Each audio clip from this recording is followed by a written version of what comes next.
What's going on, everybody? Welcome to the podcast that does not yet have a name. This is episode 1 with AJ, Peter, and John. Yeah, guys, we don't have a name for this thing yet, do we? No, not at all. I mean, I have some thoughts. Yeah, Peter came up with a very professional idea of not bringing up names for the podcast until we actually begin recording. So, at the Is moment... it professional? That was the joke, yeah. I don't know. That's just a small glimpse into the inner workings of my mind. I'm Peter, by the way. That's my voice. This is John. That's his voice, and I'm that AJ guy that we were talking about earlier. So, yeah, pretty much how this podcast is going to work, at least for the beginnings, is that we're all going to jump in with each of us bringing in our own topics that we might just think about 5 minutes before this thing started, or maybe it's something that impacted us long ago, whatever we really want to talk about. And then at the end, after we're done with all 3 of our own individual topics, we're going to have one main topic of the week as well. So, as you probably could see from the title of this podcast, we're going to be talking about 2018 Venom, the movie. We're going to get into our thoughts on that a little later. Might be similar to what you see critics talking about right now. Maybe it'll be different. I don't know. You'll have to find out in a little bit. But yes, so first kind of topic to get out of the way. What the hell are we calling this thing, guys? Well, let's hear Mr. Professional Peter's professional Okay, story. so the professional one Yes, sure. is... Wait, okay, well, let me ask a question first. So, is this... Great. So, this is a kind of whatever, anything we want podcast, right? Yeah, Okay. So, it's not necessarily a movie podcast? Well, I was thinking definitely we'll find... Yeah, you guys, again, get into the inner workings of our friendship and communication skills amongst each other. So, what I was thinking, like, multimedia, if it's movies, probably the bigger thing. That's a big market that people care about. Because my idea for the name was Suck My Flick. Oh my god. I don't hate it. I don't. That's pretty professional. So, it's out there now. Yes. One disclaimer as well. As before we get started with all these ridiculous names, eventually after you're done with this episode, we will have some sort of YouTube channel and I imagine social media site with blank name and probably the word pod at the end of it. So that way when you guys want to contact us, it might be suckmyflickpod.com or something like that. Yeah, just so you guys know how to find us on Instagram. We'll see if we stick with that one, but... Wait, how am I sucking this flick? How does this happen? I think Venom knows how to do so very well, actually. Just as a precursor there. All right, so we have Suck My Flick. What else did you have? You said you had another? Or was it just the one? I have another. Okay. But I want to hear... I already threw mine out You there. I want want to to hear some others yet. You want to dip your toes in only? Okay. I'm gonna... What are your two, John? Well, I really loved watching a show that got me into multimedia, was Attack of the Show. Great show. Great show. First thing that came into my mind was Attack of the Pod. That's not bad. Now, the only thing is, did you guys actually go on like GoDaddy and see if there were domain names of this stuff already? No. Fuck. Well, we'll check that out after this episode. Again, if it's a name that we all decide on and there isn't already a domain name for this stuff, then... Oh, John's doing the research right now. No, I'm not. Oh, damn it. Okay. If something's I'm taken, looking we'll at just edit it silly out so as not to give them free publicity. Fair enough. I am actually looking at it. Yeah. I was actually being a dictator earlier before we got started recording, saying that we have to silence our phones, but I think phones should be utilized at least for the sake of internet, of course, for research and such. So we can do that. All right, so there is Attack of the Pod. I love that as well, actually. So what about yours? Did you have... How many do you have? I have 2. Okay, I have so 2 we each at the have 2. moment. Gotcha. Yes. So one is, as I mentioned earlier, one's a little more goofy and kind of just fun. The other one is a little more... I don't know if professional is the word, more like boring, I want to say. So far, we're very unprofessional as it is, so I think it would fit right in. It fits with the theme. Okay, cool. Well, the first one I had, and again, I don't know how you guys feel about it. I might have mentioned it back in the day, but there's a reason why I thought of this name. So I imagine you guys are, I'm going to probably get snores for this, but you guys might be knowledgeable of trigonometry, the math subject. No, not at all. Of course. Okay. Well, trigonometry, like the basic description or definition of it is that it has to do with 3 lines or angles, 3 sides meeting at one point and finding relation with one another. And there's 3 of us hosts, obviously. So, and we're kind of nerdy and geeky. We have to join? In more ways I didn't than sign one, up for actually. this. This is not only an audio podcast, but a very physical one as well. But I was just thinking, I don't know about connecting my lines with you guys. It's something we haven't done before. Give us a little alcohol. We'll find a way. Nature always finds a way. But yeah, we're kind of nerds and geeks, but we're all kind of coming together with, again, 3 different topics of our own and kind of just finding our own angles and sides to every story. So I was thinking of something along the lines of, this is the weird one, Geekonometry Podcast. Just because, again, we're geeks and it's 3 of us kind of getting together and putting in our own sides and 2 cents to every story that we bring up for each episode, that is. I like it. That's clever. Geekonometry? Yeah. It's okay. Did you look this up? I did. I did. Okay. And it is a legit thing.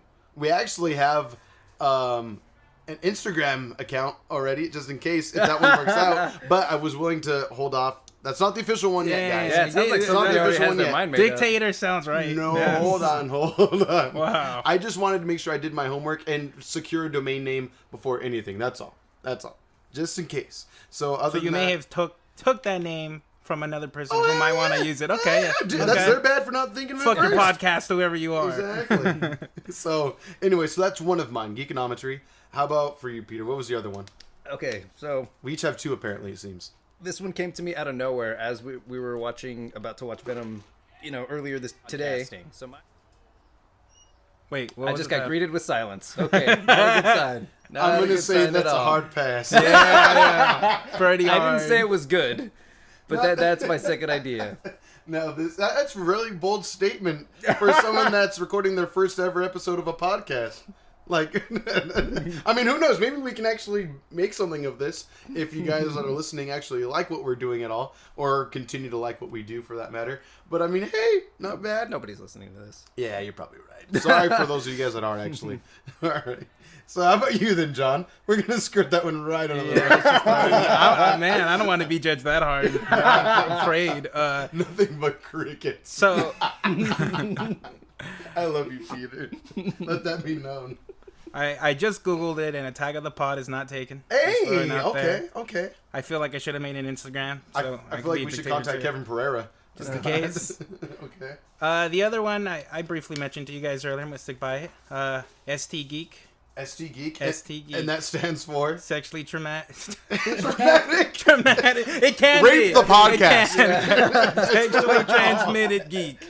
Sexually transmitted geek. I don't know if that'll get past the censors. Yeah, I don't know.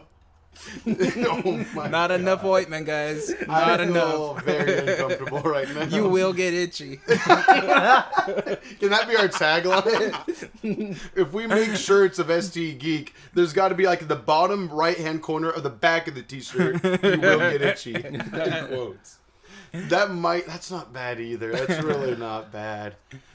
ST Geek. But again, what are we going to... Should we just... That'll be the official name, but between us and the listeners, will be Sexually Transmitted Geek? Because there's going to be people like Audible that will not sign on for that. Yeah, that kind of reminds me of the FGC, the House of Crack, how they went from the House of Crack to House of Chaos. Because they felt like crack wasn't a great name for the sponsors. Right. Stuff. Yep. Do you want to explain what House of Crack is to people that may not know? It's where people go. It's in New York. I believe it's Brooklyn. I might be wrong. I apologize.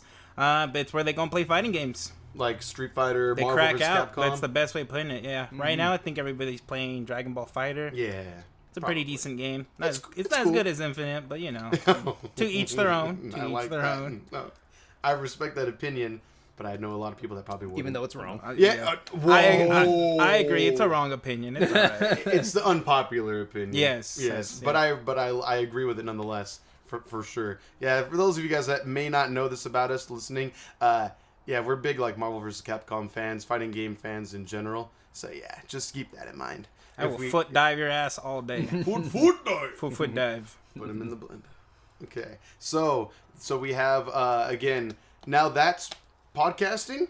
No, this is podcasting. Now, I was thinking of that bad, you now forgot. that's what I That call bad. music. It did not stick in my head. I'm so sorry. You didn't need to bring it up a second time. You could have just pretended like it never rubbing it happened. in. You know, I'm sorry. You're one of my best friends, Peter, and I love you. But goddamn, that was an awful name. I say this because I love you. Yeah. Oh my god. If ever you're gonna bring up a topic again, run it by us first. Okay, so we have that one. What was the first one that again? shall not be named. Yes, but the first one. What was The first good one was What was it again? Suck My Flick. Suck My Flick. Okay, yes, I remember liking that one. Attack of the Pod, and then also STGeek, STGeek, Sexually Transmitted Geek, Geekonometry. So we got 2 geeks in the house. Geekonometry, a dramatic. Yeah, oh my God. It can be. If the itch gets you, I've had enough. If the itch gets you, what is all these itch buttons you're getting at? We're here to make you itchy for geek things. I'm gonna take a look at your crotch later. All right, Tricks on you. It's already out. Oh, okay. The listeners will never know. All right, theater of the mind. I was wondering why you weren't wearing pants, John. Yeah, exactly. I got it for free. Yeah. This isn't a video podcast. Not yet. I want to do it. So then, okay, we have that STGeek, Geekonometry, and then I was thinking also, again, this is the one I thought was a little more boring and less fun, but maybe quote unquote professional, and that was just Mediametric. That's all. Our Mediametric pod, it would be. And again, it's just kind of centering around like multimedia use. We like gaming. We like comics. We like movies, especially like comic book movies and all that fun stuff that's popular right now. But just movies nonetheless, obviously. Which I feel like will end up being probably more than likely our main topics for each episode, if not some sort of game. Perhaps. We'll see how everything goes over the course of this show. But yeah, that's why I was thinking Mediametric, perhaps. It wasn't taken either. But I think I like a couple others that we brought up earlier more than. Were we going to decide now, or is this going to be an off-air thing where we decide? I mean, someone might shout out 45 minutes ago, STGeek! But no, fuck it, whatever. I got the itch, guys! Oh my God. For those of you guys You're welcome. Oh my God. If you guys like sexually transmitted or traumatic geek, hashtag I got the itch, guys. On Instagram and Twitter, please. Okay, so those are the names. If anything, hit me up on Twitter. It's a real dorky name, at AJ Applesauce. Same name on Instagram as well. We also have at John Zepp. I don't know if you didn't care about sharing that with people, but now they're going to know. Yeah, now they're going to know, yeah. And then you're P. Chava? I'm at PG Chava. PG Chava. Gotcha. Don't at me, though. Oh, okay. Well, then you can at me then, at AJ Applesauce, all one word, Twitter and Instagram. Let us know what name you like the most. What's that? Unless it's to praise my voice is the only time they can at me. Fair enough. All your criticisms point towards AJ. Well, yeah, I'll take that. All right. Yeah, I'm going to commit suicide like 2 months from now.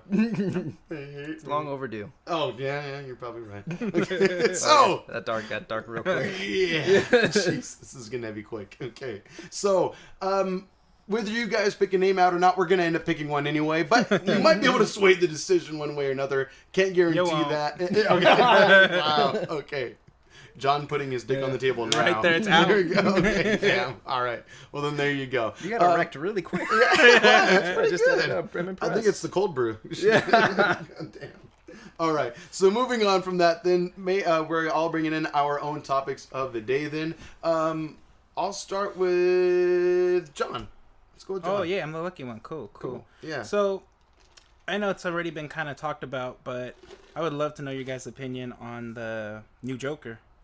Oh, yeah. Yes. And not only the new Joker, but the way they presented him for the second time, I believe. Because the first time it was like a short where it was actually Joaquin Phoenix. Yes. And then the second time is when they actually showed him as the Joker with the makeup. Like officially. Yes. So how'd you guys feel like that reveal? How'd you feel about it? Honestly, I'll admit the first image I ever saw, it was just a still.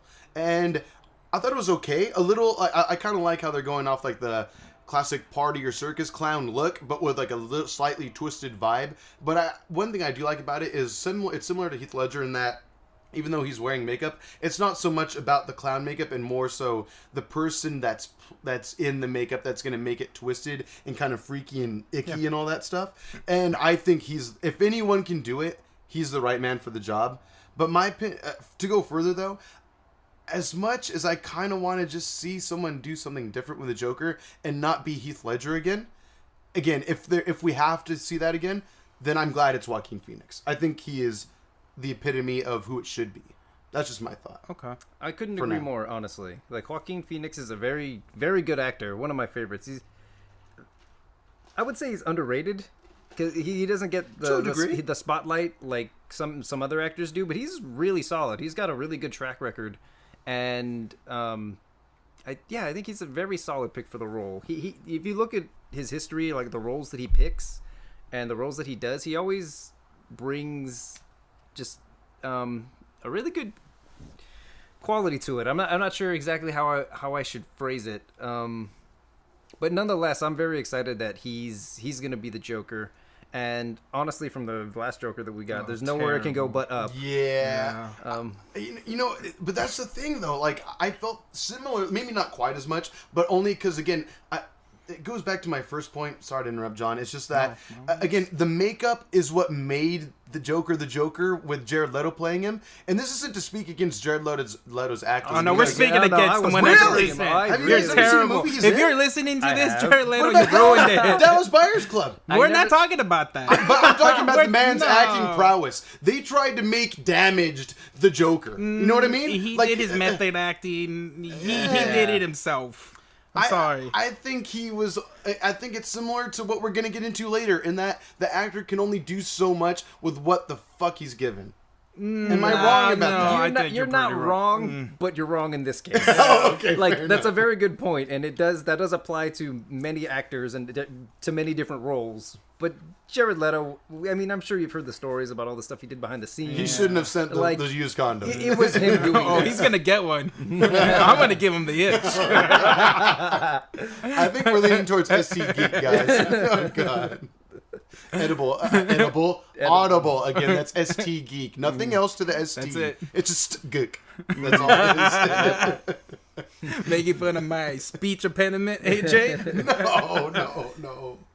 Anyway, so yeah, I love the idea. What are your thoughts? No, on it, I John? loved it. I really loved how it slowly came up to him, and it had like the light going around him, kind of slowly transitioning to the Joker, and then you finally see like that eerie smile. Kind of gave me chills. I was gonna bring that up too. Yeah. That's part of, I think, what Joaquin Phoenix brings to the role is that he's just such a good actor that The like facial, John was just poining out, the expression. there's that very subtle smirk he does. He just has and like, and it just, you believe it already. You already believe he's sinister and he's the Joker. He's the mad scientist behind everything, and he knows exactly what he wants to do and how he's going to do it. But you know what? There is one argument that I've been hearing people talk about it, and again, it's not so much critiquing negatively Joaquin Phoenix, but more so what they're going to be able to even do with the movie, in that what makes Joker amazing is what he has to do against Batman. But this is, as we know, an origin story of how he even becomes the Joker himself. And so it's like, how good can this movie be if he doesn't have the ultimate rivalry in it? You know what I mean? Like, who is he going to have that can actually... Is it just going to be him doing one badass thing after another uncontested? Or, you know what I mean? Yeah. What can we expect from that? What do you guys think? I mean, it remains to be seen. I mean, Sure. in the comic books, as well as in The Dark Knight, his backstory is ambiguous. Yes. However, the Killing Joke is... technically, it's accepted as canon. Yeah. I don't think it is technically, Slightly. but it's pretty much accepted as It's a canon. great story, Even yeah. though in the end of the story it says how he prefers his backstory to be multiple choice, so it's canon, not canon. But the point I'm trying to get at is you can have multiple origin stories. Like, it doesn't really matter at the end of the day, being true to source material and whatnot. So I think if they do this right, they can. All they really need to do is just make his story compelling. I don't think you necessarily need Batman to be there. This could be its very own thing, which is what it looks like they're going for in the first place. Okay, no, I like that. Well thought, actually, for sure. I hope that's the case. I hope he can surprise all of us. And the one thing I've read recently is that Joaquin Phoenix doesn't even want to do another one. Like, he wants this to be a one and done thing. He wants it low budget. That way, he's probably the most expensive thing about this movie, which is usually the case, if not special effects for movies like this. But he just wants it low budget, nothing big and grandiose like DC's been doing, or Marvel for that matter, or anyone else, or Jurassic World and all that stuff. We know how that went, kind of. At least the second one. But yeah, that's one thing I really respect about him, is that he just wants this to be a one and done thing. Though I wonder if he actually falls in love with the character enough, if he'd be willing to do another. So far as if this movie actually does greatly, not only box office wise, but critically as well. That's what I'm excited about. I hope it does amazingly. I want this to be the DC version of Logan, as far as I'm concerned. Yeah, I could see that. Is this confirmed R? Or is it not rated so far? No, they haven't talked about that. Oh, okay. I hope it is. I think that's the only way to go. I mean, well, then again, Nolan did a great job with PG-13 as well, and kept it dark and kept it very, very, very real and visceral as far as what he was able to do with all three of his movies. Those are still 3 of the best superhero movies I think I've seen to date. Oh, for sure. As far as like just storytelling, I think and grasping a level of reality that no other movie has done as far as within the superhero genre, might I say. You know, I'll say I think Black Panther was pretty close. Yeah. Just the story was really good, and it was one of those situations that I loved the villain so much more than the rest of the cast. Oh yeah, sure. Yeah, sure. Killmonger was definitely just on another level, just like Heath Ledger was with Joker. Yes, a villain that you love to be behind, to get behind. Yeah, and I could probably see myself joining him if I were pushed into that situation. You never know. But very charismatic leader for sure, and he just happens to go against the grain of society essentially. That's actually a really good question. What I'm curious about is, I know this is supposed to be in a different universe, because I believe DC announced that they're just the DC movies of the different universes. Which I think is great. Yeah. They're the first studio if that at least that comes to memory, that's doing this Elseworld type of thing. Like this whole standalone movie set in its own universe. And I kind of hope it opens the door for other studios to do the same thing. Yeah. Like I would love for them to do... what is it? Superman Red Sun would be really cool. Maybe I don't remember what the name of it is, but like that steampunk Batman story that was in the comic books. Gotham by Gaslamp? Is that what that's it is? Yes. Came out on Blu-ray a while back ago too. Oh, yeah, that's right. They made it. Or you could stream it as well, guys. Yeah. I just hope they do a good job with it. Because, I mean, even the whole let's not make it funny, let's make it dark was a great idea. They just executed it wrong, which is why we have those terrible Batman versus Superman movies. Oh, and we just lost our listenership completely. Sorry, Glenn. Not you, Diego. For those of you that are listening, those are 2 close friends of ours who love DC. I would say diehards. Diego admits there are things wrong with that movie, but Glenn died. He literally died saying it was a great movie. No, sorry, Glenn. He had a heart attack. He died for a couple of minutes. He came back. That's not making the air show. Glenn. That's not making the live show. Oh, yes it is. Oh, that's going in there for sure. And he still sticks by it. Oh god. We got a heartbeat when Batman vs Superman was mentioned too.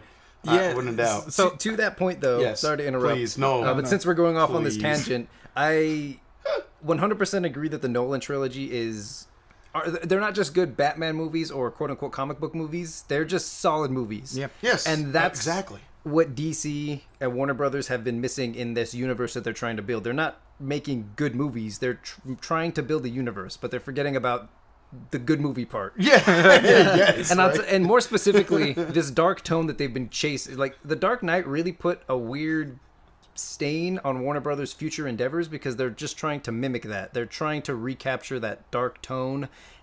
And it hasn't really been working for them. I think it works with Batman because he's human, he's relatable.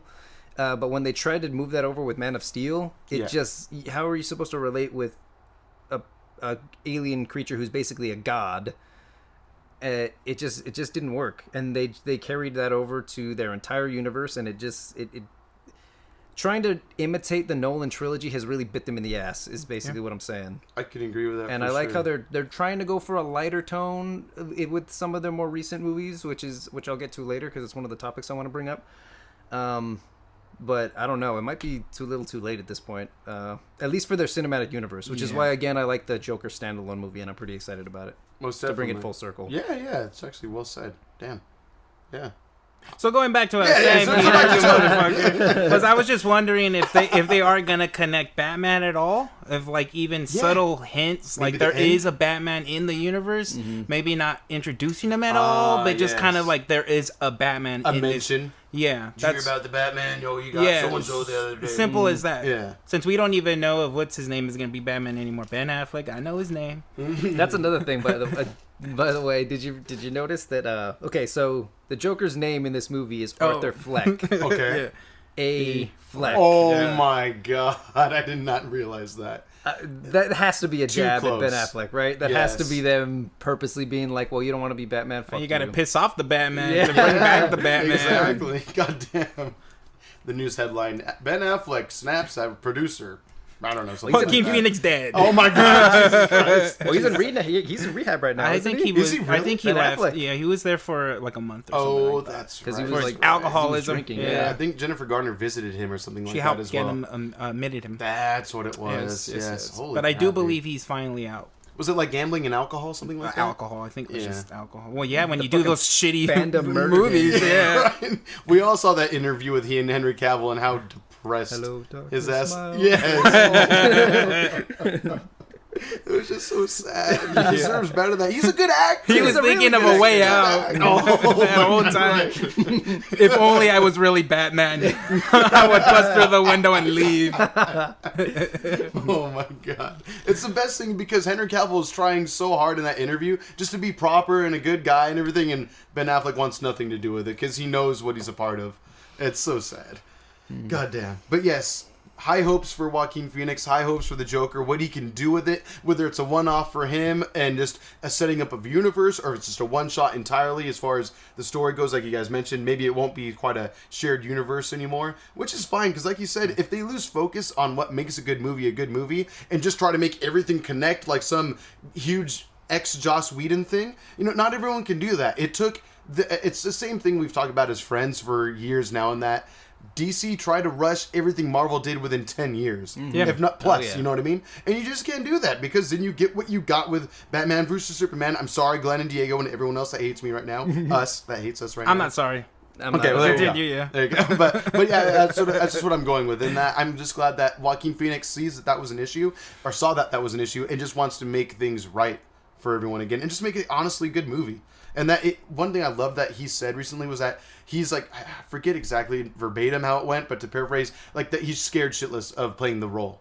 So I like that he wants something that's going to challenge him as an actor, and not just go with something that he knows he's going to be good at. Like if he brings what he brought in Her, I would be astounded. I mean, obviously a very different role, but still twisted and dark in its own way, but it still affected you emotionally to a degree. You know what I mean? I haven't seen that one. I've heard it's really good, but I highly recommend. We're all, after this podcast, we're all taking off our pants and watching Her together. My pants are already off. Oh, that's true. So that's, you got to catch up. 1/3 of the Get podcast on my level. pantless. Yeah, we're gonna catch the STGeek. It's like you're a clairvoyant. You already knew.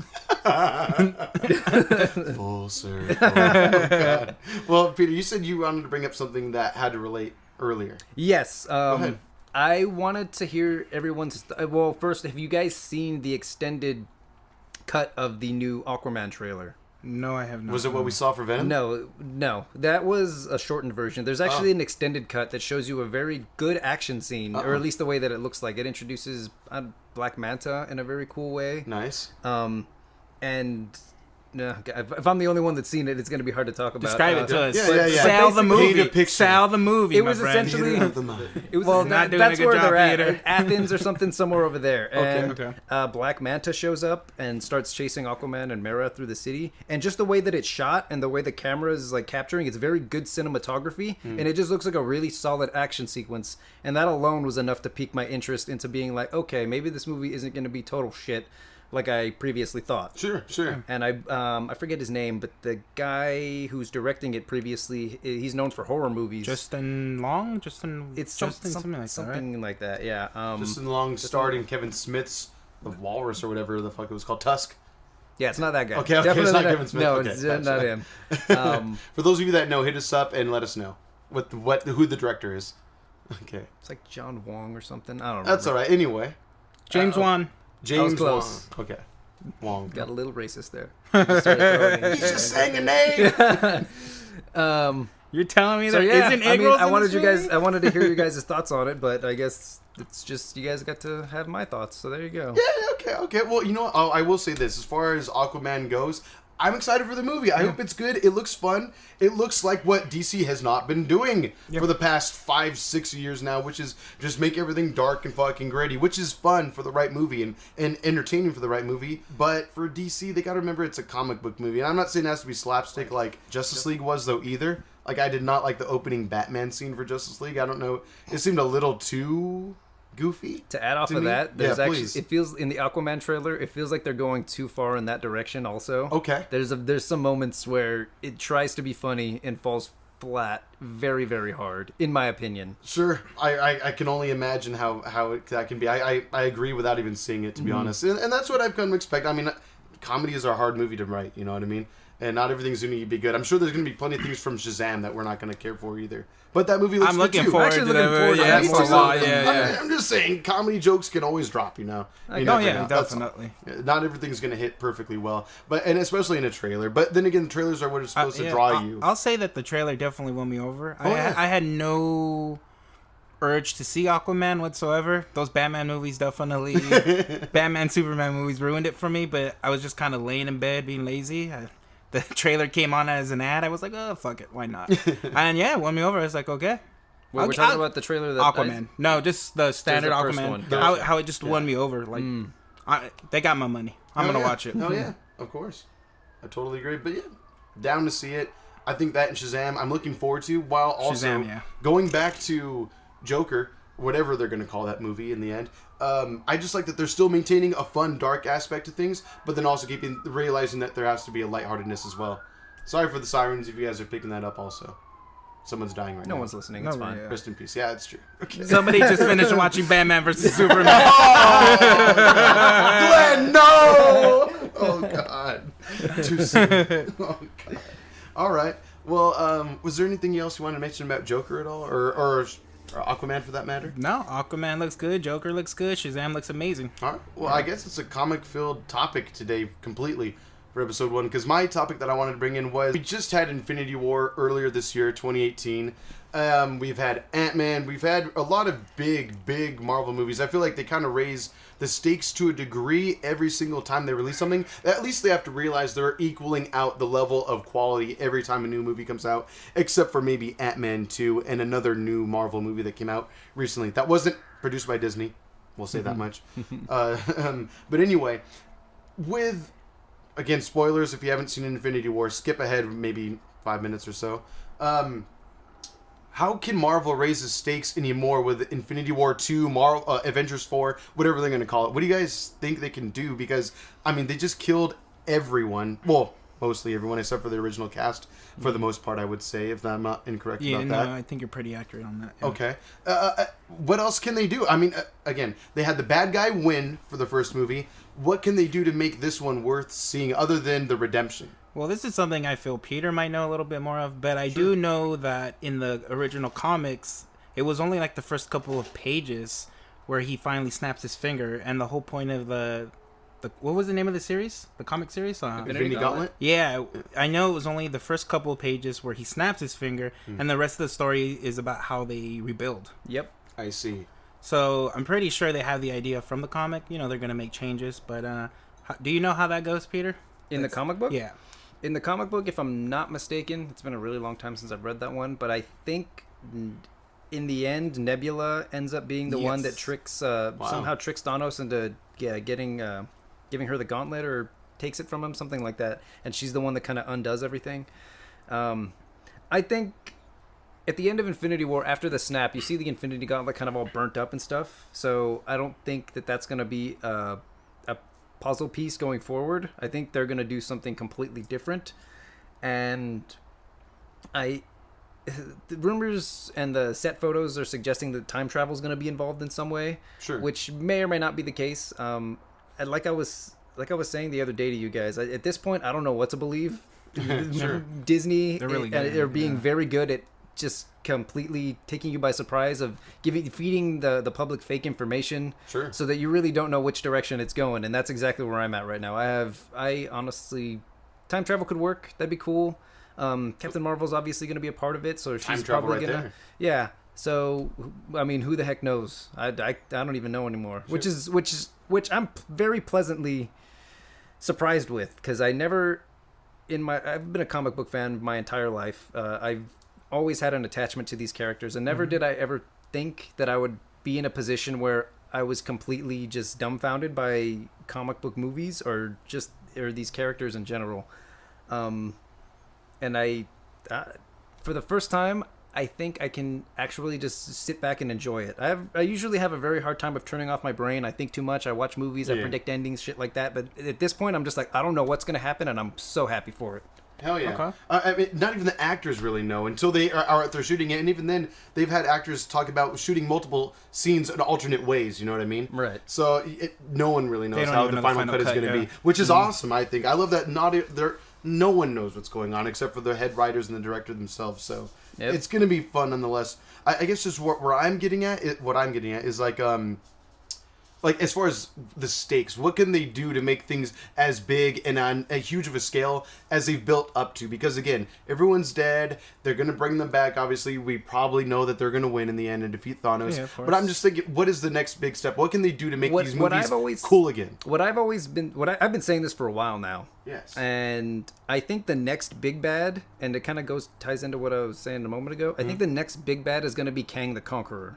Okay. Who's a villain from the future who like does time travel shit and tries to take over like different timelines. I think that I don't know. I highly doubt they're gonna do that in Avengers 4. Maybe they'll tease it at the end or something like that. Yeah.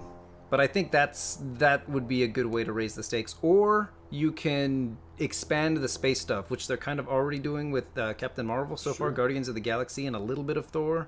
Delve into the galaxy, the Marvel galaxy. Aren't they going to talk more about the Celestials? I believe that's the rumor that's going around. Isn't that a confirmed movie? So, the Eternals. The Eternals is a confirmed movie. Because it already seems like they're working towards that. Yeah, they're doing a great job of it. I got to ask you guys an important question. I don't think we've ever talked about. Did Peter Quill? Yeah. Did he fuck up? Oh, he fucked up. I should. I wanted to yell so bad in that theater. But remember Doctor Strange, one scenario that wins. Yeah. But I mean, but he didn't know he was gonna fuck up, or no, he did prior. Doctor Strange probably did. But yes, no. Regardless, Peter Quill's an idiot, an emotional fool. I love Peter Quill the character, but he fucked up. He fucked up. Yeah. I mean, you're not wrong. Let the bitch go. Oh wow. Okay. She was green anyway. It's okay. That's racist, AJ. Oh God. Okay. To play devil's advocate, even though I agree with both of you. Yes. It's totally within his. I believed it. I think it's totally within his character to get emotional over the fact that Gamora was gone. Yeah, exactly. So it didn't surprise me. Was it frustrating?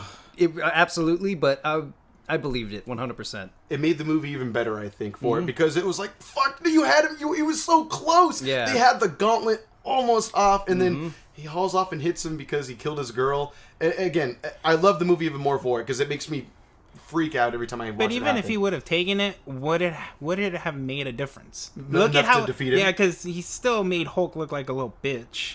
And nobody was going to be powerful enough to put on the glove. So it was as simple as him tossing everybody to the side and eventually putting it on. Didn't he have the Power Stone though? But when he was fighting the Hulk, he was just kicking his ass. I mean, he did, but he didn't use it. Gotcha, that's true. It didn't light up or anything like that. Which in the movie, he didn't even have or did he? I don't remember. I think he might have because had they were really power, good at space and power. Yes, and they were really good at like illuminating the actual gem when it happened. I don't believe it illuminated when he was fighting the Hulk. I don't believe so. So even if they would have succeeded at taking off the glove, would they have won? Probably not. But they have been strong enough to do so anyway. I see. They were already all fucking worn out. Yeah, that's true. They did their best just to get to that point, and then he was unconscious, and they still struggled to take off the glove. Right? Exactly. I mean, come on. Let me ask you guys this: would any of you wanted to have Mantis's job sit on his shoulders and be on his head like that? I let her sit on my face. Her, yes. That wasn't the question. Oh, I'm sorry. I'm just saying, who would want that job to be on top of him like that? Like his head was as big as her whole body. That shit was the scariest thing ever. Like watching back on the Blu-ray, like they detailed that really, really well. Like the skin and flesh tones and all that. It just looks like a very real scene that like a lady, full-grown lady, is on top of this gigantic man's face, and it's so fucking tiny, scary. It's so tiny. It's so scary. I don't know. It just seems like I would not want to be that guy. To have to do that. Does that character experience emotions herself? Doesn't she? Doesn't she get them from others when she like? No, she has them. She's similar to, from what I understand, she's similar to Drax in that she experiences emotions, but she's just very like socially awkward, so she doesn't really know how to like express herself or like pick up on social cues and all that stuff. So she has emotions, but she's just awkward. She's a little weird. ditzy, maybe. Yeah, for lack of a better word, I guess. Yeah, socially awkward for sure. Though I agree. That's true. All right. So I guess that'll do it for our topics of the week at the moment. So we have our main topic, of course, as we will probably have for every episode. If there's something in the news or something media-wise that's coming up that we care enough about to talk about for an episode. And that is going to be, again, 2018 Venom. We're going to try to start off without spoilers. That way we can kind of cue you when spoilers might begin. We can consider that whenever we're going to jump into spoilers. That movie whenever came we out feel in like 2018? It felt like it was 2010. Venom. Oh, oh, yeah. It was something. What was the movie about? How did it go? What do you guys think? Spaceship crashes. Yeah? We'll paint a picture. Aliens, alien evade. One alien shows up. Zombie lady walks around for a couple of months. What was up with that? That was weird. That was a very weird time jump. I don't think that's a spoiler. There was a time jump. Did he even mention the time jump? Oh yeah. Yeah, it's like 6 months later. But it's like this lady has been wandering the forest for 6 months. And nobody noticed. And then I try to like defend it by saying, well, anybody who saw her, she could have killed. True. But she's like this symbiote seemed like it wanted to take over the next person. Yes. But continuously.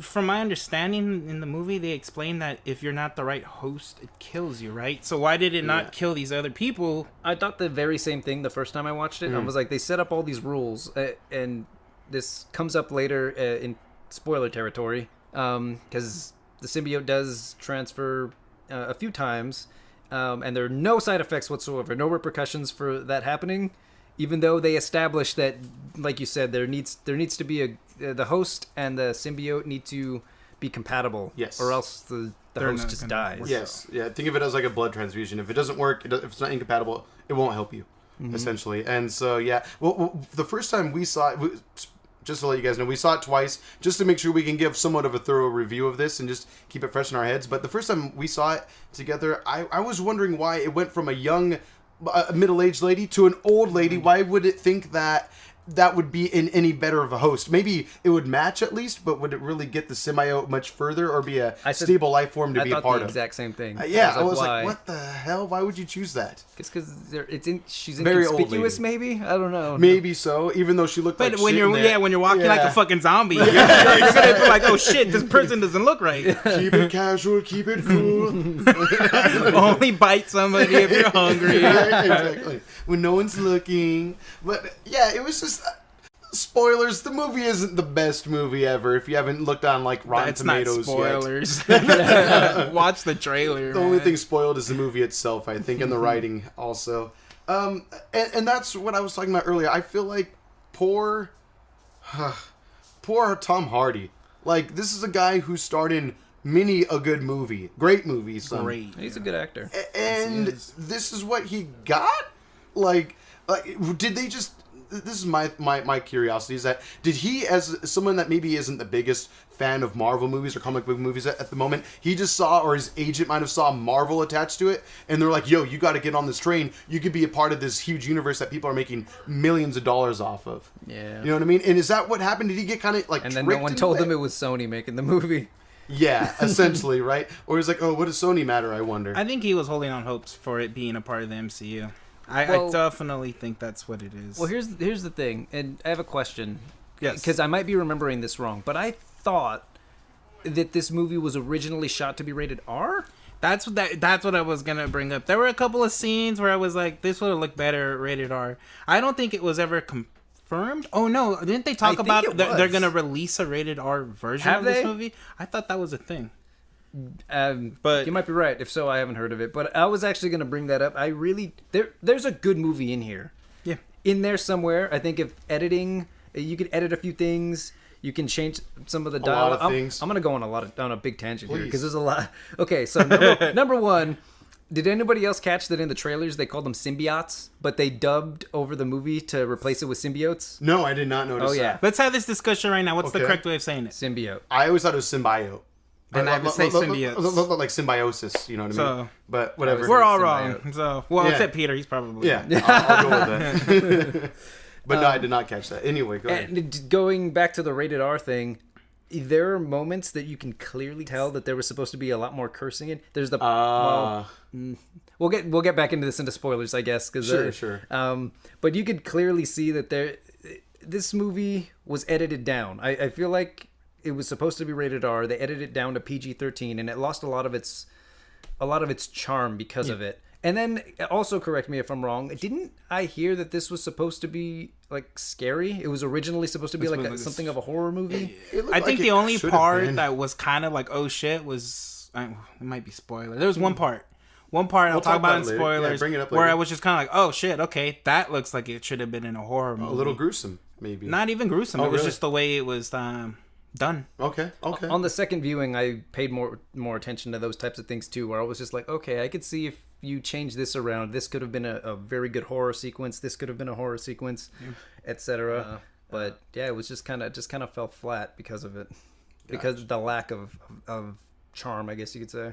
Yeah, it seemed like they tried to have some charm in there, and again, I think Tom Hardy did the best he could with what he was given, because he's a charming actor for sure. He acts very well, but yeah, in this, I just what's the one he's in with Leonardo the wolf, the wolf? Oh, The Revenant. Yes, The Revenant. One. Like he's the co-star in that, but every scene that he's in, he just steals it. God, he is really good. That. No, I'm never. The one that Leo won finally won Best Actor for.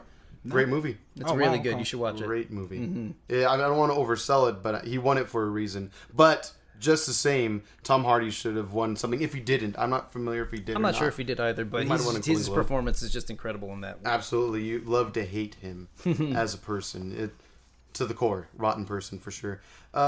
Should we get into spoilers? Well, let me just say this. Oh yeah, go ahead. And it's not spoilers or anything. It's just the way I felt about this movie. I felt like it was trying too hard to be funny. And what I've been telling people is I feel like it's a buddy comedy. Like once Venom takes over Eddie Brock, that shouldn't be a spoiler. You should know this. It just felt it felt like it was a buddy comedy. It was just every other line when it was just was just meant to be funny. Sure. I can agree with that. I needed to say that. Well, I'll go a step further with that. In that, I didn't notice it the first time, mainly because I was scoffing at the movie 99% of the time I was watching it the first time. Probably because I was inebriated, so everything was just, I was super skeptical. But this time, I felt like the first quarter of the movie, maybe a third of it, wasn't a comedy. It was more serious in tone the entire way. And all of a sudden, once the symbiosis happened, the symbiote took over him. Then all of a sudden, it became, like you said, a buddy cop movie, so to speak. And I was like, wait, where did this angle of the whole movie come from? Like, there was nothing like that at all. And the funny thing about that, too, because you guys are absolutely right, the movie only gets interesting when that shift happens. Everything leading up to it was really fucking boring. Yeah, really interesting, not in a mostly good way, though. I would say it adds an angle to the movie. So many questions, like the Asian lady walking around like a zombie for a couple of months. Like, what the fuck was going on with that? She was on a life journey of discovery, I think, within herself. So. Something like that. I don't know. Yeah, that is weird. But again, if you're walking from a forest into civilization, maybe it takes an old lady months to get that far. I don't know. That's the only excuse I can give the writing of that movie. Really, that's the only pass I can give it. I mean, it's a comic book movie, so comic book movies often get critiqued harder than they should. I mean, look at the plot as a whole. As an alien comes down, bonds with a human. Like, you gotta throw. It could happen. You gotta throw realism out the door as soon as you walk into the movie theater. You are. Having said that, though, when you establish rules in your own movie and then you don't follow those rules, there's something wrong. Right. Yeah.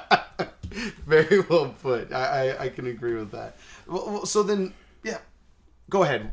Let's have at it then. Spoilers now. Spoilers. So if you go on to listen, jump ahead. I'll try to time code it for you in the description on YouTube for you guys. Go ahead. This is just something I needed to bring up, just because I didn't catch it the first time. The second time I did, and I just want to know you guys' thoughts. Mm-hmm. When he's talking to his lady before they broke up. Yes. She briefly said that he was in New York and that he did something that ruined something and he came over. Do you think that has to do with maybe where he was working before and lying about Spider-Man? His rivalry with Peter Parker. From my understanding, I've never seen Homecoming, but there is an Eddie Brock in Homecoming, right? It was but like a teenager, high schooler. Yeah. No, that's not Eddie Brock. It was Flash Thompson. Oh, you're right. That was Flash Thompson. The other. I've never seen you're it. Right. So do you think that's how you can connect the two movies? I think so. Because they said that, and I was like, if the movie was good, I think they could have drawn a parallel there. Definitely not part of the MCU. Definitely not part of the MCU. I They said the timeline. paper in New York that he worked for was the Daily Globe, which is a publishing paper in Spider-Man continuity. Oh, okay. It's not just It's a rival. It's a rival to the Daily Bugle. And they even Gotcha. breathe when he's talking to his like boss. He even brings up, "We brought you in when you had nothing." So that makes me feel like he was disgraced in Yes. New York, and that's why he had nothing. Yeah. On that, building off of that, I will say that Eddie Brock wasn't a very likable character in the beginning. He's kind of they introduce him very flatly. He's in the apartment with his girlfriend or whatever. Which, side note, I thought there was no chemistry between the two of them. Oh, really? I Okay. didn't think. What's her name? I don't even know her Michelle name. Williams. Something Williams. I want to say it's Michelle. Correct I'll me. try to look it up. I'll Google it. I got Thank it. you. I don't have my phone on me for some dumb I'm reason. not too familiar with her work. I've seen her in a few things. I'm sure she's a great actress, but I just did not see her in this role. Sure. And I don't think her role was necessary in a lot of ways. And then again, there was no on-screen chemistry. Maybe I'll get back to that later, but... Sure. Well, she has been known to have good chemistry with other actors, though, in relationships. I believe she was in Blue Valentine with Ryan Reynolds. Not Ryan Reynolds, Ryan Gosling. And that movie is... And I believe it's the same actress, if I'm not mistaken. And she was terrific in that movie. It was very dark and hard to watch. But this movie didn't have good writing for relationships. But maybe there wasn't between them good chemistry. You're probably right. Michelle Williams. Michelle Okay. Williams. Good call.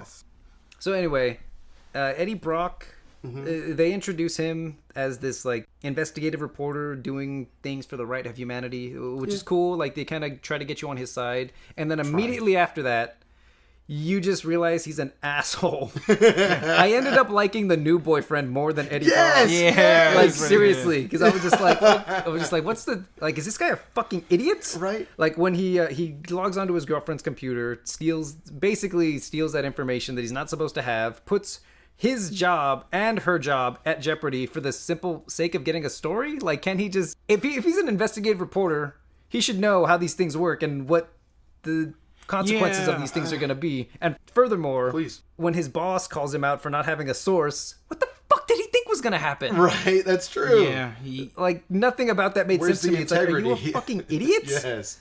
So if right off the bat, right after the whole like humanitarian thing, I was just like, I don't like this guy. Yeah. He's kind of a dumbass. Right? yeah, you He said it. trips I was his way thinking through the whole movie. Yeah, he's pretty dumb in the movie. What's that line he says? My leg was broken, but now it's not broken. How many people laughed behind us That's when that another line thing. happened today? His accent was very. Isn't he Australian in real life? Yeah, I didn't buy his accent in a lot of different places. The first time I noticed it more. This time I think maybe because I was sleepy, I didn't notice it as much.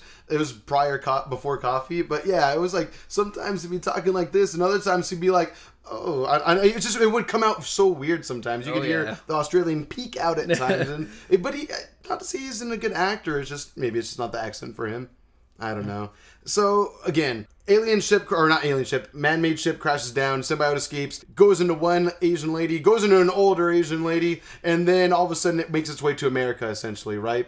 Yeah, Is that how after it like works? 8 months of traveling, Yes. 9 months of traveling. Which I guess is believable. Well, then I mean, it goes back to those established rules that the Yes. host should have died, and if the host didn't die, then they would have been a perfect match, and probably could have gotten to America a lot faster. maybe so. Right? In the movie, we see there's a part where Venom like swims through a lake. Yes. Like, why wouldn't Like Extremely Aquaman, fast. like Yeah. Aquaman Yeah, status. exactly. It was So why wouldn't the outrageous. symbiote? Again, I don't know.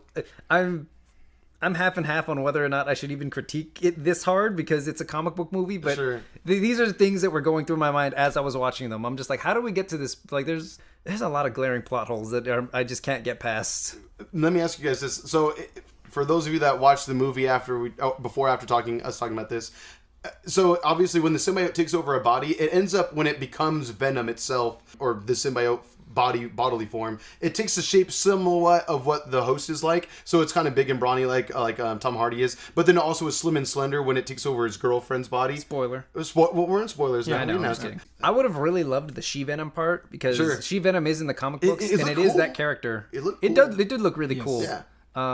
Creepy But as fuck. again, the Sexy. rules that they Yes, establish about kinda. hosts and being a compatible match, like that's all I could think of. She's compatible too. Yeah, I'm That just was like, kind of wait, so weird. she's by pure chance, she's perfectly fine. She's okay. And she's like, no repercussions whatsoever. Like, as soon as it leaves her, she's just like, okay, what's up? Let's do this. And they went through multiple human tests to try to find a match, but she happens to be okay. Only one human went through that neck snapping, back snapping thing. That was kind of that was also, see, that was another moment where I thought, okay, this could have been a horror movie, because that's pretty unsettling. It's a very unsettling scene.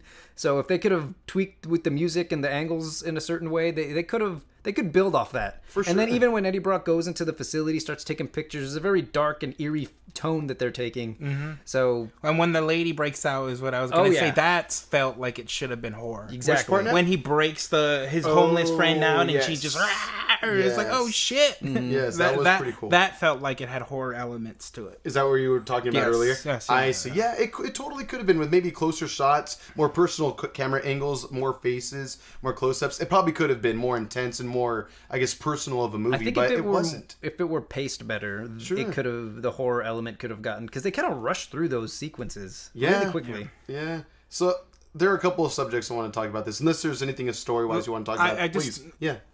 He's a great actor, Tom Hardy. Of course. But oh my god, the one scene I thought this was fucking stupid is when the neighbor plays the guitar and he comes out of the door and he's like, before he even becomes Venom. Yeah, it's like, what the fuck's going on? Yeah, that was weird. It felt like a cartoon. It was just like he was just a caricature. Who directed this movie? So I know not to see their movies anymore. I don't know. I wouldn't. I don't know. I don't care to look. I'm not gonna waste my data to look that up. All I thought throughout this movie, the 2 times we've seen it together now, was that how many times did Tom Hardy ask the director, "Wait, you want me to do what?" Like the director puts him in an aquarium full of lobsters, and he eats a live lobster. And he's chilling in it too. He's like, relaxing. "Oh, this is good." Yeah, he's like Scarface in the giant tub. He's relaxing and everything. It's like, what the? I get that the symbiote's taking over your body and you can't take it, but why that? Why? You know what was even more stupid was how they become best friends, because they're both losers. Yeah, I was gonna get to that. Misery loves company. Yeah, I didn't buy. God, that was another thing I didn't buy at all. And I'm a loser. Blah, blah, blah.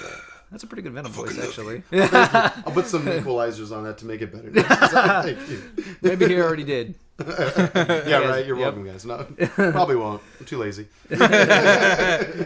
But that was one of the biggest problems I had. Was I didn't, because originally the Venom symbiote was telling him, "You got to get me to that ship. We're gonna bring back more of us." Yes. And then within the span of maybe a day, maybe if that, he was just like, I kind of like it here. Never mind. You're cool. Like, and that was it. Like just out of nowhere, it was just like, I'm gonna. I didn't buy that one bit. They're on top of they climb on top of this building, and then Venom speaking to Ed and saying, like, that's the character, right? Eddie. Thank you, Eddie Brock. Whatever. And just saying, good old Ed. It doesn't matter. You don't know him like that. You can't know him. Yeah, you know what? Yeah, we don't go that far back yet. Apparently, he and Venom become besties. You didn't have a symbiote up your ass. That was a pretty funny line for the movie, I guess. He has one up his ass. Yeah, it's a comedy. We were watching a comedy. Of course, the comedy was good. Going back to it being cut from R to PG, there's the part after they get this Venom symbiote off of his body in the hospital, and then he's like having a little fucking. And he sounded like he was retarded. Yeah, you were killing me. We're done. It's like, come on. I get what he was trying to do. I guess he tried to be like Brooklyn tough guy, like, you were killing me. Look at you now. Right. Now you're dying, son. Right. And then there's a part right at the end where he says we're done, but you can clearly see his lips. There he said, "Fuck you." Oh, okay. I didn't notice it until the second time. I noticed there was something weird about that scene. Sure. So the second time you clearly see he says "fuck you," but then they dub him to say "we're done." Oh, terrible. Yeah. Interesting. I don't doubt that for a second. Only for the fact that in the first trailer that they actually showed Venom, when they actually showed him like the "We Are Venom," he says something completely different in the actual movie, and they save "We Are Venom" for the very end, essentially, right? Which I thought was interesting. Like, I was ready for that part, and he said something different, which I kind of liked a little better. I guess it was a little less cliche. That sequence was pretty cool. I liked it. I liked it. And they accepted each other. Like Eddie Brock finally accepted Venom as we. Did he though? Well, I mean, there's a moment. Well, there's a moment in the middle of the movie after the After the part where the SWAT team comes in and like he venoms out and like it kills everybody, which by the way could have also been a very awesome horror scene because the smoke was happening. Yeah, like this creature running through. I did like that scene though. I thought as action, like when he caught it and he broke the intro to it was cool because I did enjoy that part, but I think that flash grenade or whatever. Yeah, I think it was a missed opportunity. They could have done so much more with it, making it very villainous. Because he's supposed to. A big part of the promotional material was that he's an anti-hero. He's not a hero, and he didn't really do any anti-hero stuff at all. Yeah, that's true. I mean, I guess you could have said they were. You bit off a guy's head. You put the bodies in the corn. You put the head on the other corner. The pile of heads and bodies. Yeah, Venom. But no, I get what you're saying. Bitey off heads. The movie. It should be the subtitle. A lot of heads get bitten off in this movie, and it's treated as something that everyone does. Oh apparently. my god! You know the scene where he eats the food. And then he throws up. Yes, that's a dirty ass bathroom. I saw. Yeah, that was a dirty ass bathroom. Yeah, that was. What's wrong with this guy? I don't blame him for throwing up. The toilet was dirty before he vomited in it.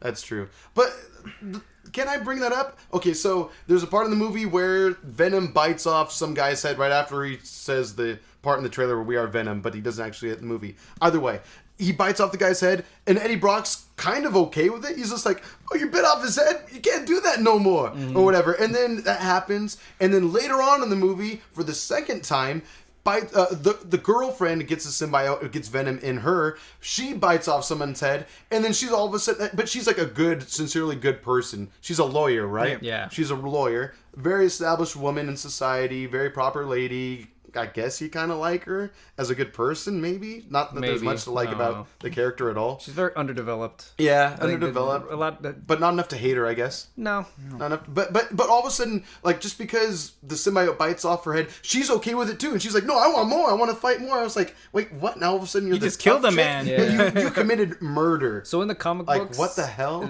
She does become She-Venom for a very brief period of time because I think she gets shot, and then the Venom symbiote goes to her to heal her, and like they stay together for a while. All right. And then once the symbiote goes back to Eddie, she actually jumps out of a window and kills herself because she can't deal with the shit that she did while she was Venom and like having to. That's cool. Having to bond with like having its memories and like just the whole thing was traumatic to her and she couldn't handle it. That's so more believable than this quite movie. a steep contrast to this movie where she's just like, oh, cool. And then there's a part towards the end which I feel like was kind of a little nod to Spider-Man 3 where she's like, the power, right? Like it felt good. Which is something he that said something like Peter Parker says in Spider-Man 3. Oh my god! Oh, Peter Parker says no. it? Is it Peter Parker? Or is it Topher Grace? It is. Topher Grace, I think, says how he loves the power. Something like that. I want to say it's actually Tobey Maguire. Now that I think about it, it's like when he's swinging over the city. He's like, "This power, it feels good."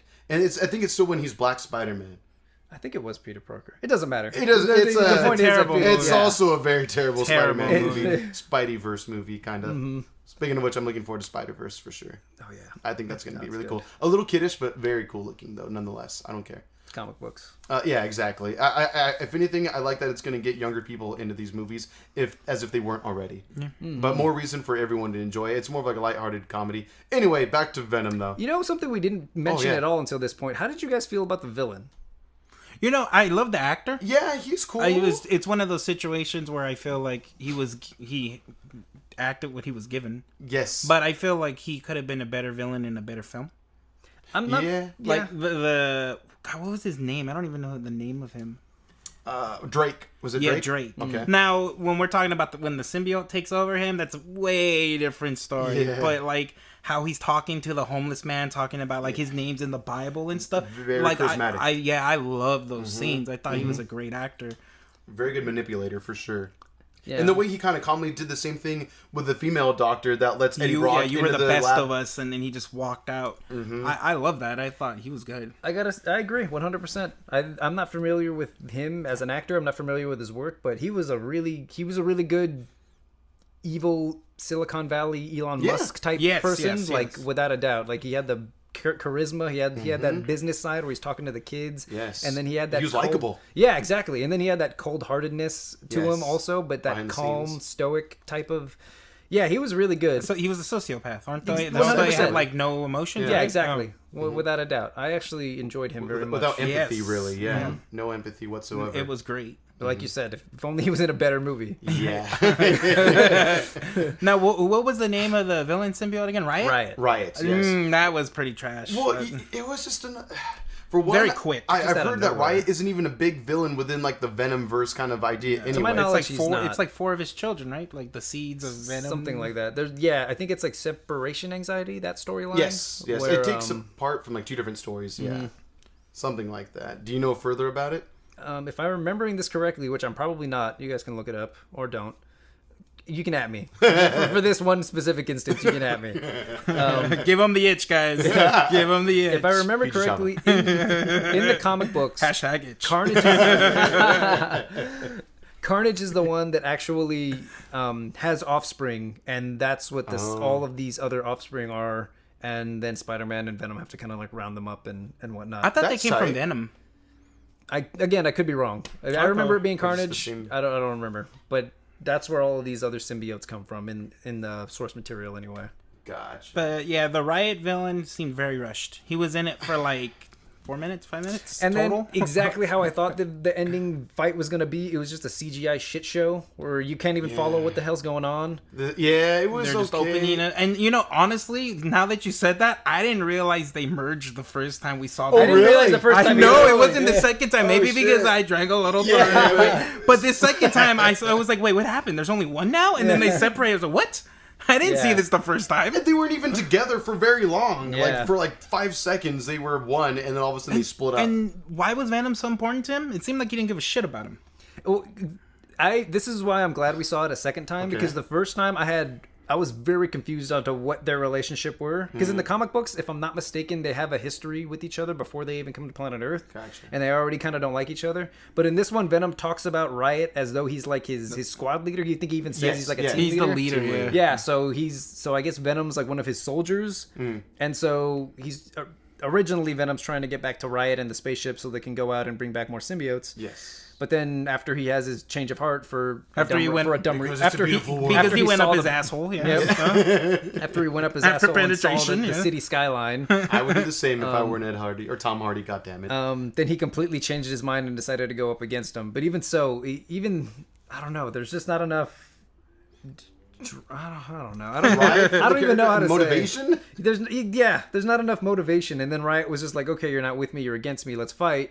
Which is kind of fair, I guess, because he had his plan all along, and Venom went against it. It would have been good if we'd have gotten more of the villain to care about him. Yeah, I agree. He's very one-dimensional, kind of like what we were talking about earlier. How Killmonger and Heath Ledger are very good villains because they're two-dimensional. You kind of agree with them in a way, whereas this one. I mean, it's an alien. How relatable can you make it? But even so, it certainly didn't do the movie any favors. Obviously, it wanted to take over the world for whatever reason. But maybe because it was only in the movie for 20 minutes at most.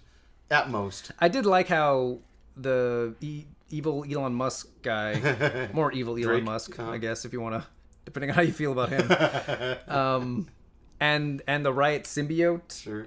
Were kind of one and the same in the sense that they agreed with each other. They both kind of wanted the same thing. So I thought, okay, that works, that fits. So that's just honorable mention. You know what scene I loved? I feel like I saw you giggle this time too. The second time was when he was like, "I'm gonna fly the ship," and then he's like, "You can't do it by yourself." No, I have somebody with me, and the scientist behind him because he's like, "Oh shit!" Yep. I completely missed that. Oh, you missed a good scene. Yeah, really. When he's talking about flying the ship by himself, he said no one man can do it, and he said I'm not alone. And then there's like the scientist who helped with the symbiote. The camera slowly pans over and he's like, oh shit. And he died. And then I didn't catch this the first time, but he's the reason why Riot hulks out. No, is that a pun? Well, that's a reference, I guess. It's okay. That brings me... Okay, well, I have something to build off of in a second. But yeah, I didn't notice it the first time, but that's the reason the symbiote actually comes out is because he's actually trying to stop the launch, and then he realizes it, and that's when he kills him, and then he just kills the whole room. The entire room. And so... Speaking of hulking out or just making other comic book references in this movie, they referenced kryptonite. Yes, yeah, I know that. I thought, can they legally do that? Yeah, I was like, what? So they made a very subtle hint at Superman. Sony did, by the way. Sony did, guys. Yeah. Not Disney. So I was like, wait, is Superman... Obviously, they're not going to do a crossover of any sort, but it just weirded me out that Superman is in this universe in some capacity. Maybe as a comic book hero, maybe as... Probably that. Yeah. But it really caught me off guard, not in a good way. It was like, what are they doing here? What's the plan with this? Maybe it's just one of those words that happens to not be completely trademarked, or maybe they did pay DC a few bucks. It's not even that. I just think from a storytelling perspective, it's kind of a weird to say that's your kryptonite. Yeah, it kind of took you out of the experience a little bit. Yeah, as if everything else in the movie didn't already. Fair, yeah, that's fair. No, but I feel you though. That was kind once of again, it wasn't doing the movie any favors. There's a lot of like I said earlier. There's a good movie in here somewhere. Yeah, there a little bit. Yeah, I agree. So two more plot holes I would love to bring up. Yes. First of all, how did what's her name, Anne? Yeah. Anne, yes. How did she know that one device would turn up the frequency in the NASA area thing? Because she fights dirty. Yeah, that made no sense to me. And then the second one was right before Venom, ripped up the spaceship. Mm-hmm. It seemed like there was more than enough time for Wright to just kind of break through. Yeah. Like, he had enough time to stare at them and say, fuck you, fuck your mother. Then break out. For sure. That's a good question. It just wasn't believable. I just hated that. He was a badass villain, supposedly, from the way Venom described him. Yeah. He has shit you don't even know. Yeah. But then he's confined in a spaceship? Like, right? The fuck? That's true. He was like, defeated very easily. Yeah. I feel like it all comes back to pacing, like I was talking about. They speed through a lot of these things. If they'd have been... It feels like they had a good movie, and then they pussied out at the last minute, and then cut it down to a mediocre movie at best. I get the reference. That's a Venom reference. Yeah. Don't jump out of windows. Oh, God. No, you thought you were clever. We got you. Just because you didn't say it in the deep voice.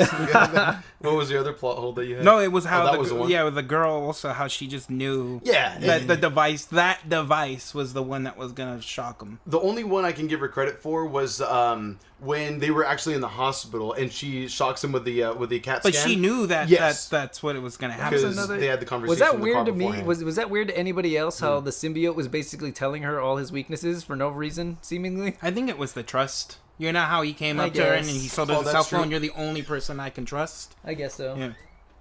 So I think that's what it is. Is that because of Eddie Brock, he trusted her.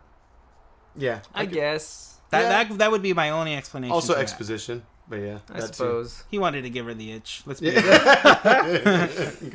He does the going up assholes. Yep. Goddamn, so gross. The geek itch. That's the itch I'm talking about, guys. How about those special effects, though? How do you guys feel about how Venom looked? I feel like he looked really good at times, but then other times he looked very unproportioned. His head sometimes looked too small for his body. Sure. I don't that way a lot about him normally. I don't think I felt... Sometimes, that's what I mean. Sometimes it worked, and sometimes it just didn't. And then I didn't really like the whole vein thing happening. I don't know what the hell... The white veins that he had going on? Yeah, I don't know. I didn't feel it. And then the final battle with him and Riot are just... I thought the CGI was pretty awful at that point. Yeah. Like, it was just really bad. I mean, we're not like computer-generated artists or anything like that. We're not CG artists, obviously, but I mean... But fuck, it just looked like shit. Yeah, it was... I've seen worse, but it wasn't good. But compared to like the standard that Marvel and Disney have set for this kind of stuff, you would expect... We're allowed to expect more, I think. For sure. Like, what about the motorcycle chase scene where the Venom hands just happen to stick out and politely move cars right out of the way right in time, or it pulls the railing to be able to jump off a feat that they shouldn't be able to jump off? I thought that was fun. I enjoyed that. It was a fun scene, but I just thought it was a little silly seeing like actually like huge, gigantic, like weird vine hands. This makes me go back to the... It had fingers. I don't know. Why didn't he just turn into Venom and just climb up a building so cars couldn't chase him anymore? Less conspicuous, even though giant tentacles are probably... It wouldn't benefit the whatever storytelling they were trying to do. Is what it does. I tried to figure that out on the second viewing also, and they kind of, sort of hint at it briefly. I can't exactly remember where. That he hadn't achieved full symbiosis or something like that. Like Eddie Brock's body was still adjusting to the symbiote. Okay. And then the bad guy says it when he's watching the clips. He says he's achieved symbiosis. Yes. That's not the part I'm talking about. It was somewhere. Really? Yeah, there was another moment where I think it's immediately after he turns full Venom, where there's some offhanded comment. Again, I don't even remember what it is, but it feels like his body was still adjusting, so he couldn't go full symbiote yet. And then after he wrecks the motorcycle. Yeah. By the way, Eddie Brock, even though his legs are broken and shit, he still has time to make a joke to the hitman guy. So make of that what you will. Sure. But it feels like it wasn't until that moment that he was able to like fully let go, I guess. I don't know. Embraced Venom. That's the best I could do to make sense of it, but you're right. Like, why wouldn't he just do that earlier? Yeah, that's true.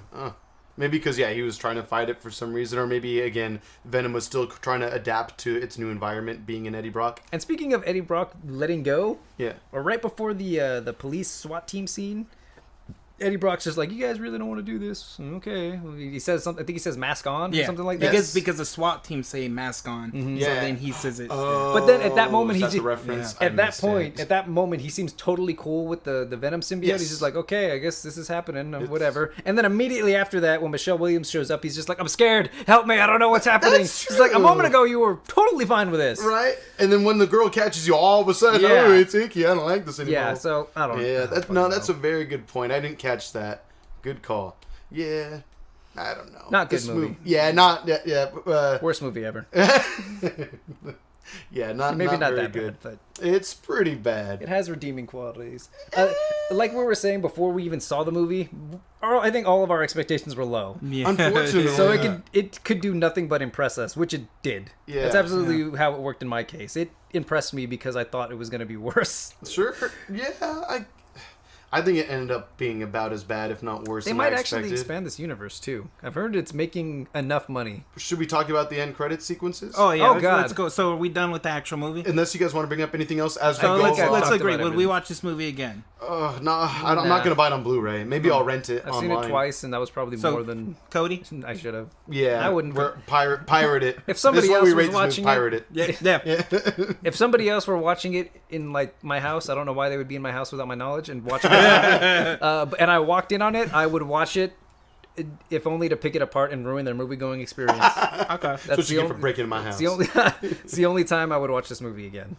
Yeah, I would not watch it again. Never again. I think I'm done with this. I'll watch a sequel. Sure, yeah, a sequel I will watch, which is coming apparently. Yeah. It might be. Well, the way let's segue to that end credit scene. Yes, end credit scene. The Ronald McDonald bad guy. Freaking Carrot Top Carnage, eh? Yeah. I'm just going to say this right off the bat. My favorite part of the movie was the final end credit sequence the little fun thing for Spider-Verse. That was my favorite part about this movie. They have a short action sequence for that animated movie. We know that movie's going to be great. It looks There's no awesome. doubt in my mind it's going to be great. So but let's talk about the shitty mid-credit scene. I mean, I'm happy that it was there, but I think it could have been executed so much better. Why did they give Woody Harrelson that terrible wig? I didn't realize this. Please, I didn't realize this until the second time. Yeah. He alludes to it as he's talking to Michelle Williams. He says, I scored the interview of a lifetime. Yes. I can't talk about it. Yes. Because Butch Cassidy, right? That's his name? Cletus Cassidy. Cassidy. Cassidy's the cowboy. Yes. Oh, shit. Instead of Dansky. He is a murderer, right? Yes. Oh, yeah. He's a serial fucking killer. psychopath. Mm-hmm. Serial killer. So, which I kind of like when they introduce him. He's writing, like, hey, Ed, hello, Eddie, in blood from his finger. Yeah, because he's crazy. Nice definitely. Again, could have been in a much better movie with the gore and the R rating. Right, that's true. But then this dude is, 100 years older than Tom Hardy? So has Carnage been around longer? Are we downplaying how old Woody Harrelson is in this scene? Or I feel like most of Woody Harrelson's... should they make a sequel, most of his sequences are going to be in a Carnage symbiote anyway. Right. Hopefully they cut his hair. Is that wig real? Like, what's going on? That really looks so fake. Not. I was like, wow. Please, if you haven't seen it yet, Google it. Look up Woody Harrelson Carnage. It really looks Venom like they just slapped a Raggedy Ann wig like on. they were doing they were doing the scene. He was bald. And he's like, no, we gotta put hair on this guy. And then and the guy who was getting coffee. He's like, hey, stop by Party City. Get that name. They have to sponsor us. Get that wed rig. And let's just do it. It was awful. I'm sorry. It didn't get me hyped for. They only got one for the cosplay of Wendy from the Wendy's fast food chain. For that dude, yeah, I guess we gotta do that. Right, but don't put the pigtails. Yeah, it looks better without the pigtails. Yep. Just let the curls fly.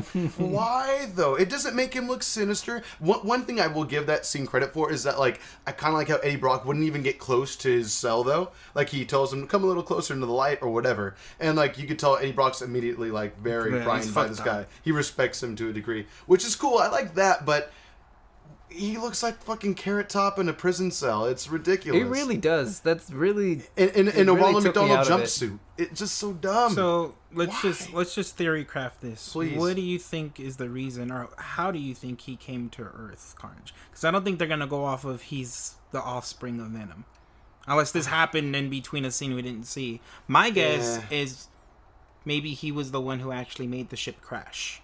Oh, that's a good point. Well, they did say that only one symbiote got away. Go ahead, though. Is that what... So are you saying that you think Carnage already exists in this universe? Sure. Oh, that's what you got out of it? Maybe I didn't get that at all. Earth, You think it came from Venom? And if so, when? I have no idea. Well, see... Because he was in a cage the entire time until he took So over. you're under the impression that Carnage is actually already within Cletus Cassidy? Yeah. Oh. I didn't get that at all. I thought... Why else would he be so... First of all... Enamored with Eddie Brock, and why else would he give them permission to interview him? Maybe because he's a psychopath. A lot of psychopaths. But I mean, he doesn't know anything about Eddie Brock. He's just a reporter. I didn't put that much thought into it, but you're right. That's a fair point. Yeah. Like, why would he cut himself and put "Hello, Eddie Brock" unless there's a motive behind it? Sure. He wants the symbiote. And I get himself, Eddie Brock is a top interviewer, yada yada, but Yeah. that's for people who care to watch that shit. This guy's a psychopath. Right. What does he care about the news? Oh, I yeah. guess? Other than maybe his own fame, I guess. Or So infamous. that's my theory behind that. I mean, Yeah. what do you guys think? I'm excited for the movie, I guess. I hope it's great. But as far as like the whole motive and everything, I like to think that maybe Carnage crash landed with the rest of the symbiotes, but somehow got away, and we'll see that in the new one. It'll show a little scene where the rest got captured and got taken away, but that one just happened to slither away behind the scenes. There's enough plot holes in this first movie to where I'm sure they'll be happy to add another one. Because they captured them.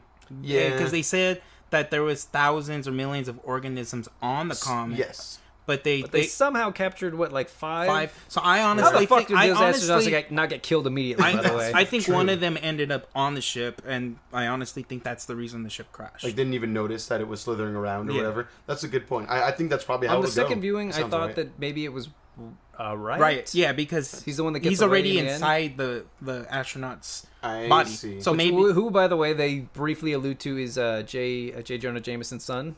did they? His name's Jameson. They call him Jameson. Oh, crap. shit. That's kind of cool, actually. So That's there are tragic those as hell, subtle but hints damn. because I'm sure that New York reference is Spider-Man reference. Without a It's doubt. got to be. So at least they acknowledge that Good he is observation. from New York and yada yada. But that's what I personally think. It would have been nice if they went into that a little more, though. Hints are nice and all, but what if it's not even for a greater cause later on down the line? They're just saying it to say it. I don't know. It feels like they don't. I mean, if this movie's any indication, it feels like they didn't have a plan at all, and they probably still don't have a plan. They're just playing it by ear. Let's just make some references to New York real quick. But maybe there's more. Maybe the second one will be a lot better. I like Woody Harrelson a lot as an actor. I think he has a lot to offer to the role. But then so did Tom Hardy. And look what this movie got. Sometimes actors can't save a shitty movie. And if this end credit or mid credits roll scene is any indication of how the second one will be as far as makeup and just aesthetic wise, I don't know if I care about it very much. But I will see it, obviously. Yeah, definitely. But I mean, in the hopes that it's way better than I expect it to be, or in hopes that it's as good as this first movie anyway. I don't know. And then he has the line where, what does he say? He's like, when I get out of here, there will be carnage. Yes. In case you didn't get it. Very cute. Wait. Oh. No, it was cool, though. I mean, I guess that's, I mean, we're all comic book nerds, so I guess it's for people who don't read the comics. We should have stayed there and ruined it and just been like, oh, that's what this means. We will do that next movie in unison. Please. Just to ruin it for somebody. If there's something for Captain Marvel, we got to do that. We'll look into it. It's Nick fucking Fury. Oh my god, I did that. Yeah. Oh my god. No shame in my game. You did that. I did do that. Really? Oh yeah, I was pretty loud about it. When we saw the Iron Man post-credit scene for the first time in theaters. Yeah, John was like, "Holy shit, it's Nick Fury!" Yeah. What movie was that for? Iron Man 1? Yep. Yeah. Oh my god. Avengers that's right. Initiative. Shit, that's so crazy. 10 years ago. Yeah, we're fucking old. Yeah, those movies are fucking old now. But Marvel fatigue, is it real? I definitely. There was a brief period when Phase 2, I feel like, with the exception of The Winter Soldier, was a lot of Marvel fatigue because they weren't taking chances. It was before they started taking chances. They were just kind of dishing out movies with the formula that they knew.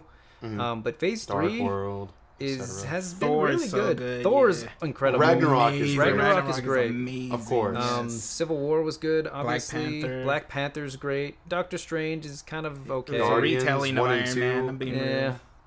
Guardians is always gonna be now that James one of Gunn the isn't tops. there. I don't know. That's worrisome, but maybe they'll bring him back. There's that petition that all the that actors doesn't mean signed. shit. Petitions don't do shit. That's But true. They're they not the did billionaires delay making the the movie. movie, so maybe they're just waiting for people to They've cool already down. already said PR move. that they had talks to possibly bring James Gunn back on, but I think James Gunn said that he didn't want to. Really?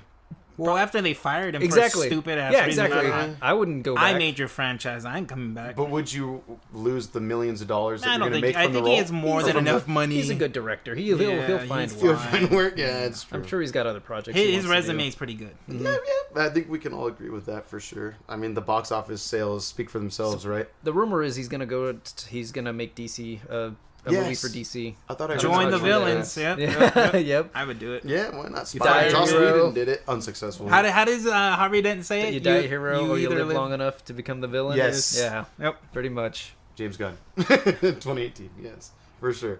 All right. Well, anything else you guys want to talk about with Venom at the moment? Terrible Not about movie. Venom. Done. It would, pirate it for sure. Don't spend your money. Or spend your money and say we told you so. Yep. But I think that'll about do it for this first episode of...